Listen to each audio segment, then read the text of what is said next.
임플란트랑 사랑니발치 같은 경우에는 13년 동안 제일 많이 했던 진료이기 때문에 주력은 하는 진료고, 라미네이트 같은 경우도 대부분 서울이나 외지로 가시는 이유가 라미네이트를 전문으로 하는 치과가 없기 때문에 저희 양평루트치과에서 만족을 드리고자 주력 진료로 삼았고요. 구강내 외상센터 같은 경우에는 대학병원이나 큰 병원을 가야 하지만, 구강내 외상 같은 경우에는 저희 병원에서 가지고 있는 시설이나 장비만으로도 충분히 해결할 수 있고, 저는 그에 대한 경험이 많기 때문에 구강내 외상센터도 열게 되었습니다.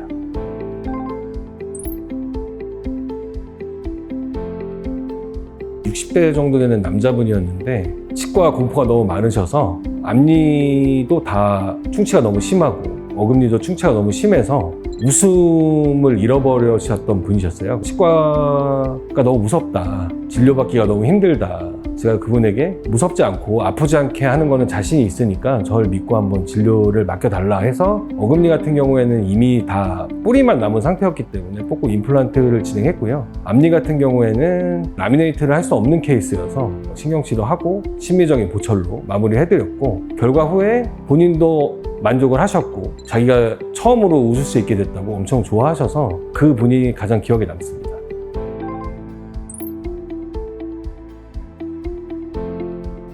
사랑니 같은 경우에는 빠르게 뽑는 거에만 집중을 하는데, 사실은 빠르게 뽑으면서 안전하게 뽑는 게 가장 중요하기 때문에 어느 쪽 하나 놓칠 수 없는 진료 중에 하나가 사랑니 발치라고 생각하고, 일반적으로 난이도가 좀 있는 치아 같은 경우에는 여러 군데 병원을 가서 여기는 안 된다, 대학병원 가서 뽑아라, 이런 얘기를 많이 들으시는데, 저 같은 경우에는 대학병원에서 수련을 받고 나온 사람이기 때문에 난이도 있는 사랑니 같은 경우도 뽑아드리고, 아시는 분들이 많이 찾아와 주셨던 것 같습니다.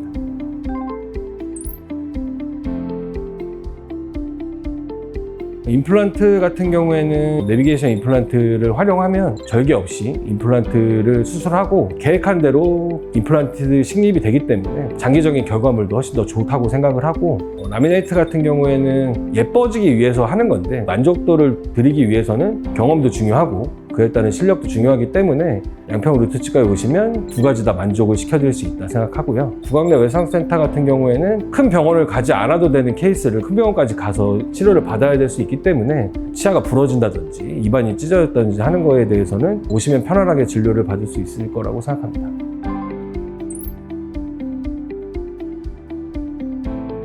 병원을 전전긍긍하면서 돌아다니시다가 지치시는 분들도 많은데 양평루트치과에 오시면 한 방에 해결할 수 있다, 일단 말씀을 드리고요. 환자분들이 치과에 대해서 공포를 제일 많이 느끼는 부분이 사실은 마취할 때, 양평루트치과에는 최신의 모통 마취기도 갖추고 있고, 치과가 너무 무서워서 치과를 못 왔어야 하시다가 저한테 진료받고 치과는 마음 편히 올 수 있다 라고 했을 때 가장 보람을 느꼈던 것 같습니다.